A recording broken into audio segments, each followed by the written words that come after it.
I did not notice the smell first. I noticed how serious everyone looked. Before sunrise, before the bells began to ring, before carts started moving, I stood on London Bridge and understood something very quickly. This city is hard, and it does not slow down for anyone. The river below was loud and restless.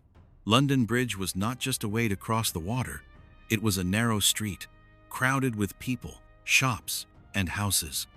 Buildings leaned in from both sides, stacked with timber, their upper floors stretching out until the sky above looked like a thin line. Walking through it felt like moving through a tunnel made of wood. Below us, the Thames rushed violently through stone supports. Boats hit them often. Oars broke. Men shouted. Cargo spilled into the water. This river was everything at once, road, sewer, and lifeline, and it never rested. Trade began early. Fish sellers shouted prices from memory, not from scales. Farmers pushed carts loaded with vegetables, blocking the road. No one complained because there was no other route. Credit and barter were common. Coins were scarce.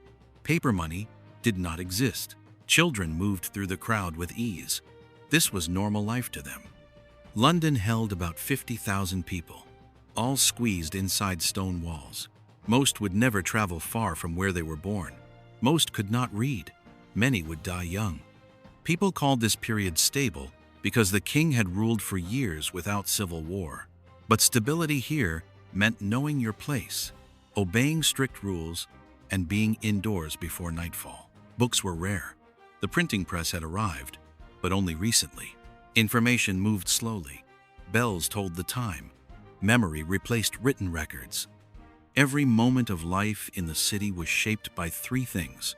Guilds controlled work, fire and disease threatened everyone, and the Thames carried both wealth and waste through the city. By mid-morning, Cheapside was already crowded. This was the heart of trade, the widest street in London, and the richest. Shops and stalls lined both sides.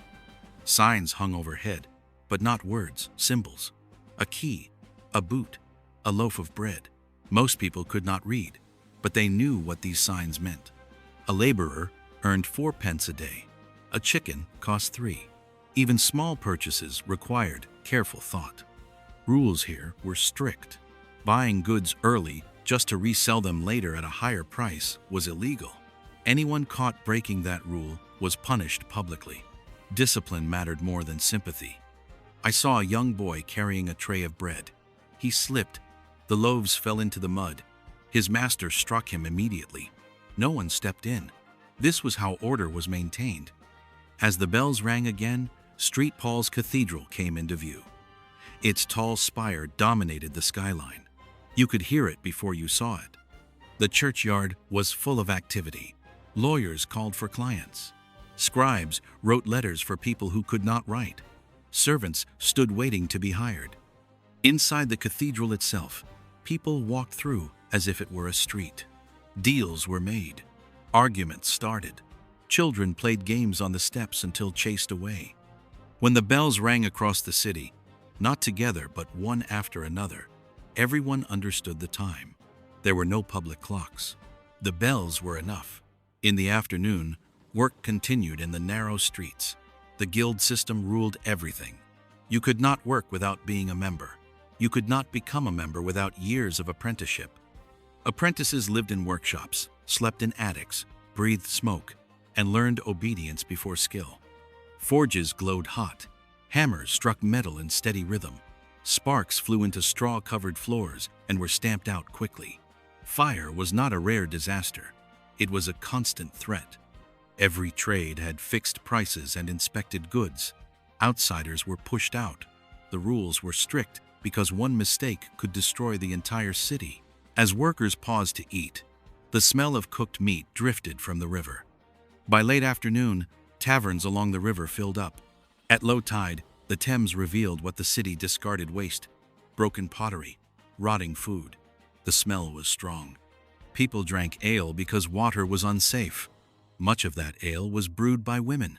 Meals were simple: thick vegetable stew and dark bread eaten from wooden bowls. There were no forks. People shared spoons. Arguments started easily in these places. Dice games turned tense. Tavern keepers watched closely because violence spread fast, and punishment was severe. As evening approached, bells warned everyone that curfew was coming. The wealthy went indoors early. I followed one merchant home. His house was built of stone, not timber. Some windows had glass, a rare luxury. Inside, candles burned brightly. He ate roasted meat and white bread. His servants ate later and separately. He wore fine cloth. His wife had silk trim. Laws tried to limit this, but money often decided what rules mattered. His wealth was not mostly coins. It was debts, agreements, and promises written in ledgers. Outside, chains were raised. Gates were closed. The city locked itself for the night. After dark, there were no street lights. Upper floors blocked the moon. Streets became narrow channels of darkness and mud. A watchman walked by, calling the hour. Something crashed nearby. He lifted his lantern and saw nothing. Crime was common. Punishment was public. That balance kept fear in place. Waste was emptied from windows. Everything flowed downhill toward the river. The bells rang once more. London went quiet not because it was safe, but because everyone knew it was wiser to be indoors.